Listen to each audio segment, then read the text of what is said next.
بسم الله الرحمن الرحيم.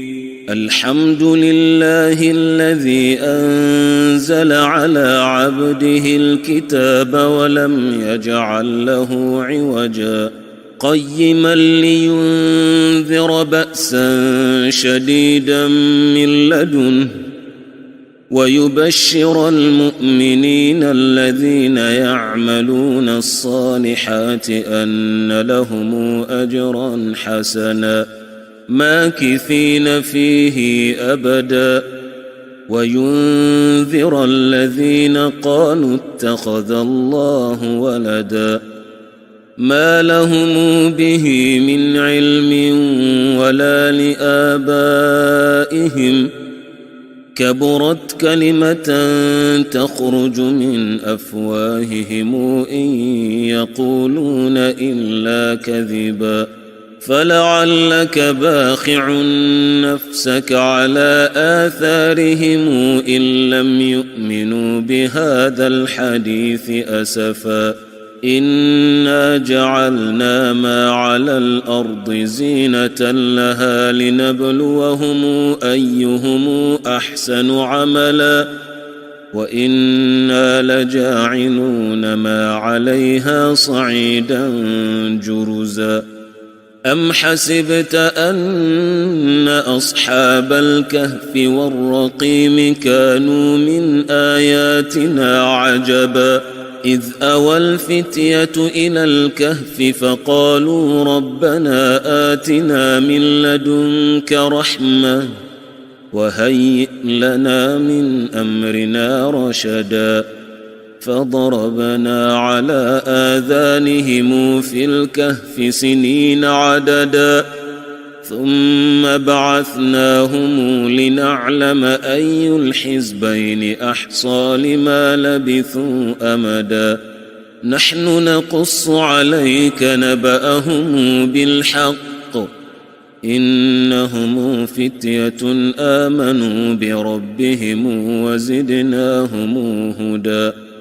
وربطنا على قلوبهم إذ قاموا فقالوا ربنا رب السماوات والأرض لن ندعو من دونه إلها لقد قلنا إذا شططا هؤلاء قوم اتخذوا من دونه آلهة لولا يأتون عليهم بسلطان بين فمن أظلم ممن افترى على الله كذبا وإذ اعتزلتموهم وما يعبدون إلا الله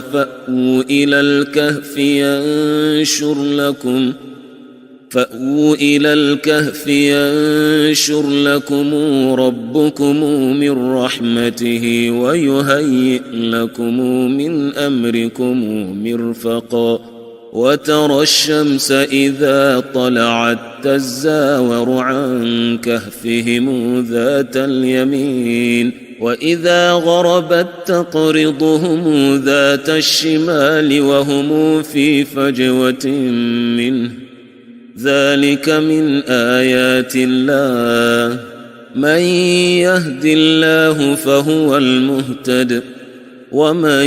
يضلل فلن تجد له وليا مرشدا وتحسبهم أيقاظا وهم رقود ونقلبهم ذات اليمين وذات الشمال وكلبهم باسط ذراعيه بالوصيد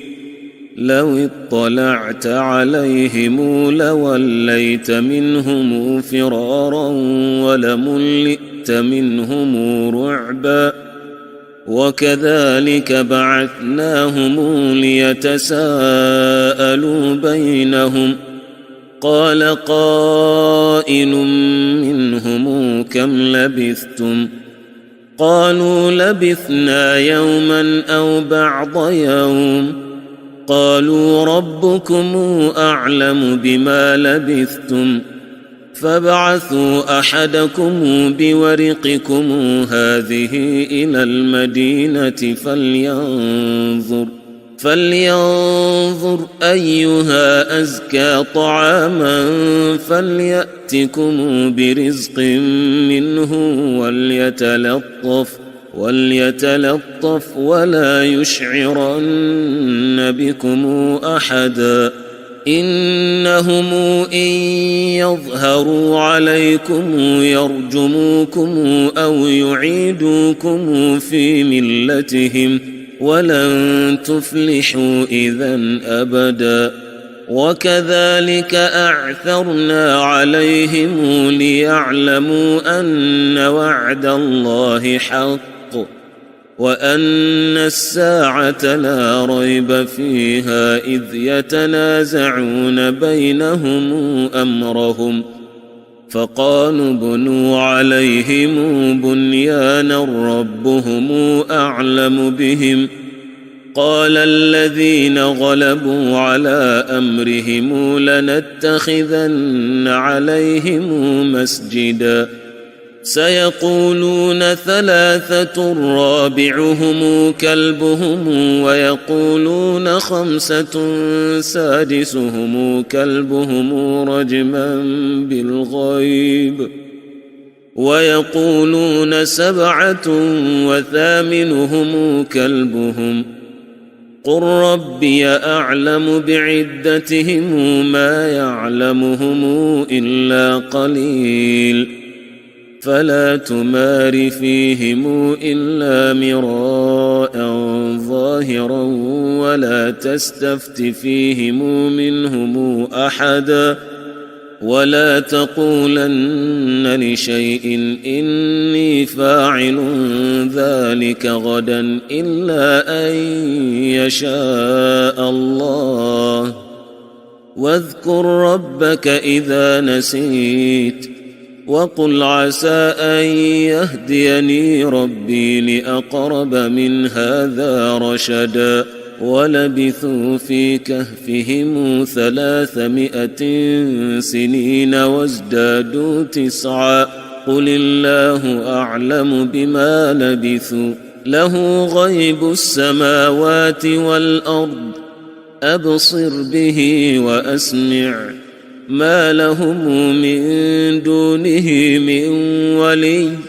ولا يشرك في حكمه أحدا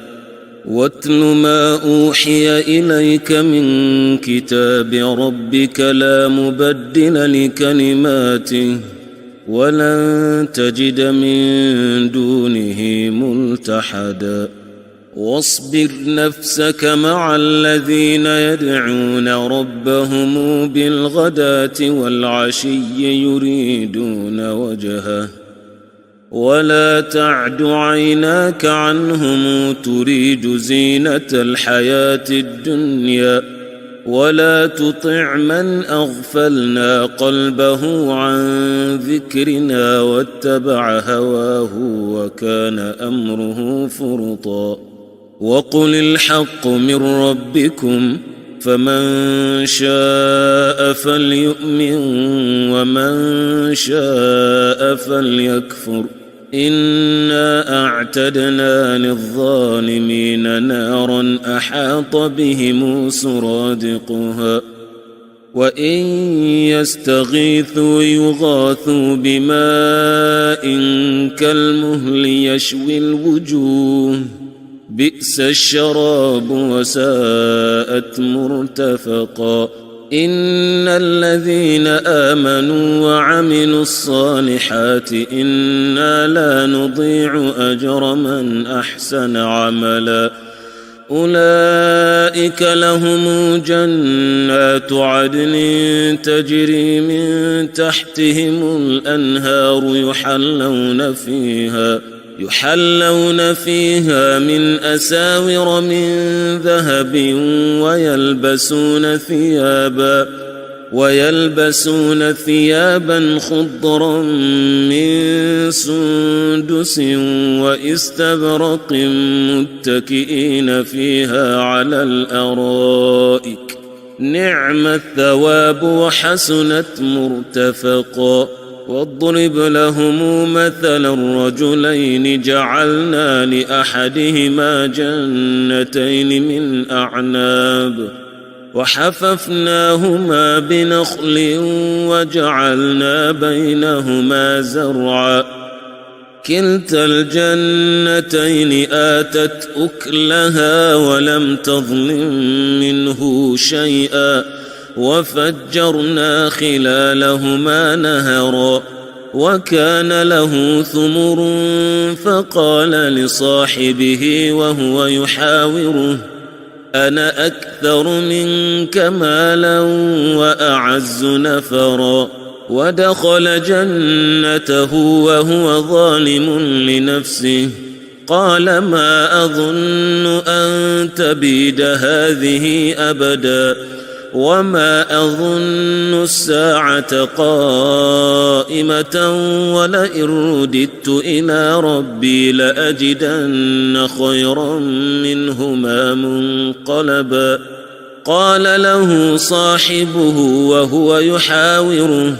أكفرت بالذي خلقك من تراب ثم من نطفة ثم سواك رجلا لكن هو الله ربي ولا أشرك بربي أحدا. ولولا إذ دخلت جنتك قلت ما شاء الله لا قوة إلا بالله إن ترني أنا أقل منك مالا وولدا فعسى ربي أن يؤتيني خيرا من جنتك ويرسل عليها حسبانا من السماء فتصبح صعيدا زلقا أو يصبح ماؤها غورا فلن تستطيع له طلبا وأحيط بثمره فأصبح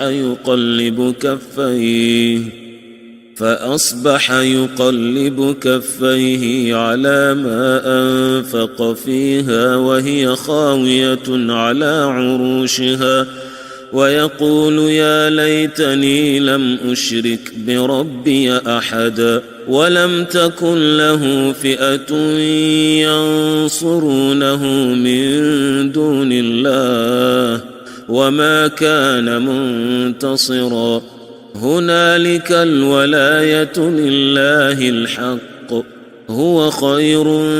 ثوابا وخير عقبا. واضرب لهم مثل الحياة الدنيا كماء إن أنزلناه من السماء فاختلط به نبات الأرض فأصبح هشيما تذروه الرياح وكان الله على كل شيء مقتدرا. المال والبنون زينة الحياة الدنيا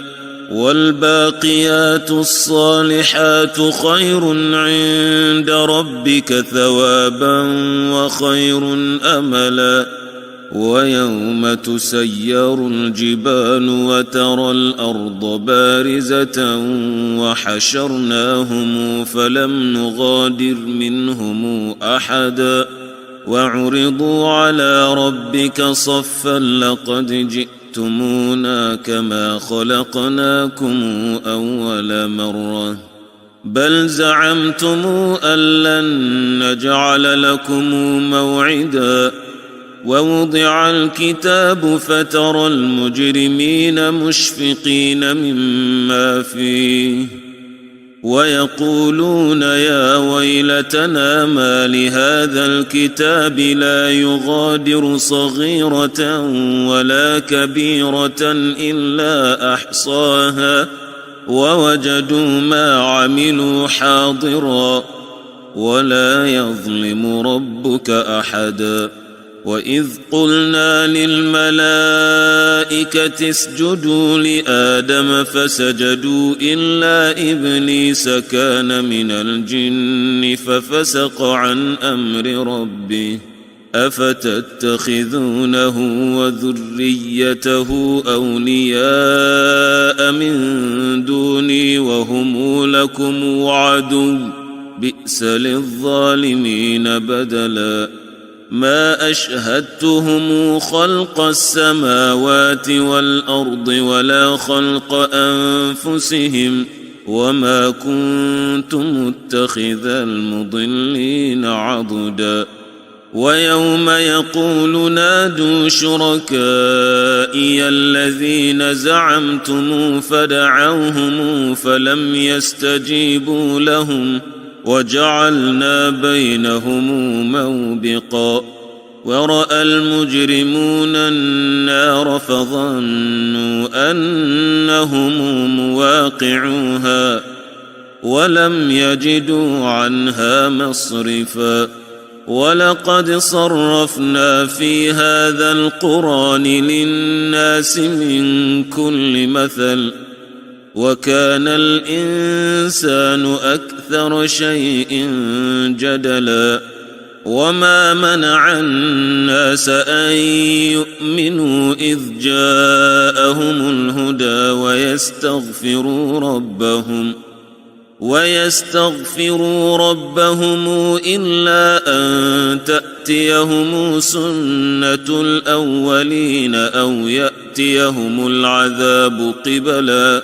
وما نرسل المرسلين إلا مبشرين ومنذرين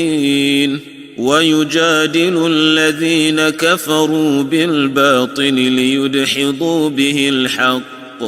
واتخذوا آياتي وما أنذروا هزؤا ومن أظلم ممن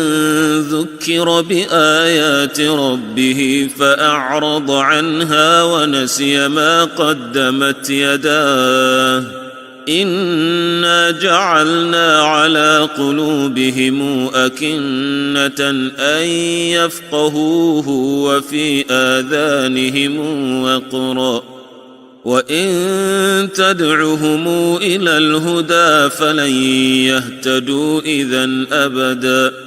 وربك الغفور ذو الرحمة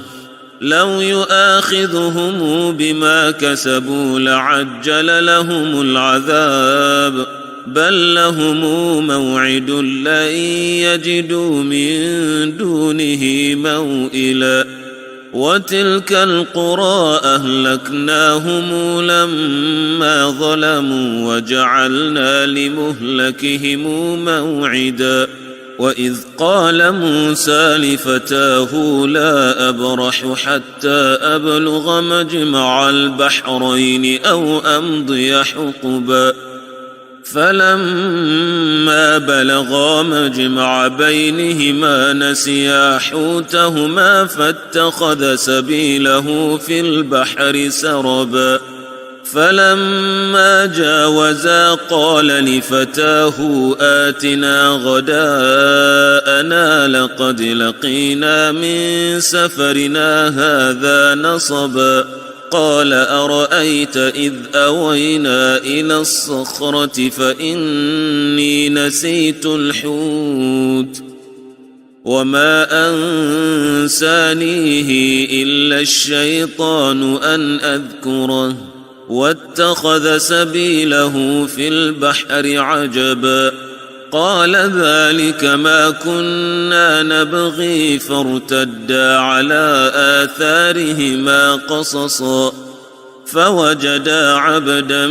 من عبادنا آتيناه رحمة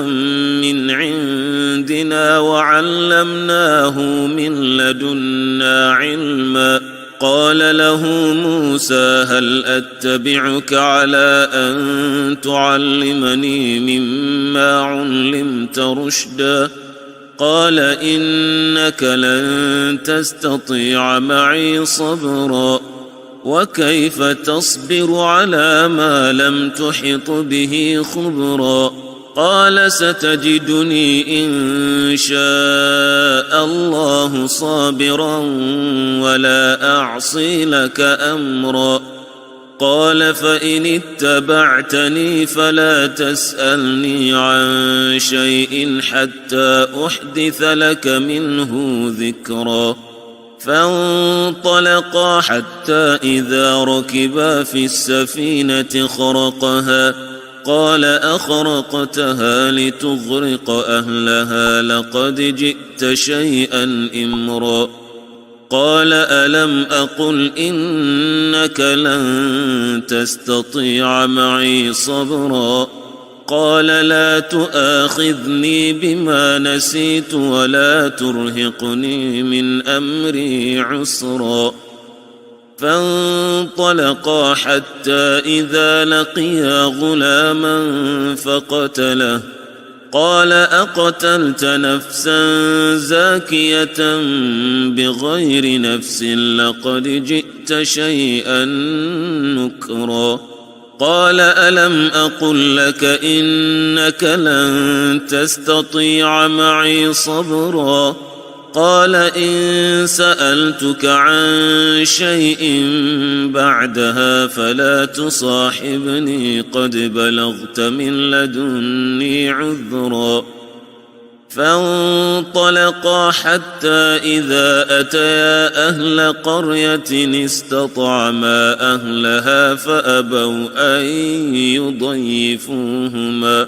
فوجدا فيها جدارا يريد أن ينقض فأقامه. قال لو شئت لاتخذت عليه أجرا. قال هذا فراق بيني وبينك سأنبئك بتأويل ما لم تستطع عليه صبرا. أما السفينة فكانت لمساكين يعملون في البحر فأردت أن أعيبها وكان وراءهم ملك يأخذ كل سفينة غصبا. وأما الغلام فكان أبواه مؤمنين فخشينا أن يرهقهما طغيانا وكفرا فأردنا أن يبدلهما ربهما خيرا منه زكاة وأقرب رحما. وأما الجدار فكان لغلامين يتيمين في المدينة وكان تحته كنز لهما وكان أبوهما صالحا فأراد ربك أن يبلغا أشدهما ويستخرجا كنزهما رحمة من ربك وما فعلته عن أمري ذلك تأويل ما لم تسطع عليه صبرا. ويسألونك عن ذي القرنين قل سأتلو عليكم منه ذكرا. إنا مكنا له في الأرض وآتيناه من كل شيء سببا فاتبع سببا حتى إذا بلغ مغرب الشمس وجدها تغرب في عين حمئة ووجد عندها قوما قلنا يا ذا القرنين إما أن تعذب وإما أن تتخذ فيهم حسنا. قال أما من ظلم فسوف نعذبه ثم يرد إلى ربه فيعذبه عذابا نكرا. وأما من آمن وعمل صالحا فله جزاء الحسنى وسنقول له من أمرنا يسرا. ثم اتبع سببا حتى إذا بلغ مطلع الشمس وجدها تطلع على قوم لم نجعل لهم من دونها سترا. كذلك وقد أحطنا بما لديه خبرا ثم اتبع سببا حتى إذا بلغ بين السدين وجد من دونهما قوما لا يكادون يفقهون قولا قالوا يا ذا القرنين إن ياجوج وماجوج مفسدون في الأرض فهل نجعل لك خرجا على أن تجعل بيننا وبينهم سدا قال ما مكنني فيه ربي خير فأعينوني بقوة أجعل بينكم وبينهم ردما آتوني زبر الحديد حتى إذا ساوى بين الصدفين قال انفخوا حتى إذا جعله نارا قال آتوني أفرغ عليه قطرا فما استطاعوا أن يظهروه وما استطاعوا له نقبا قال هذا رحمة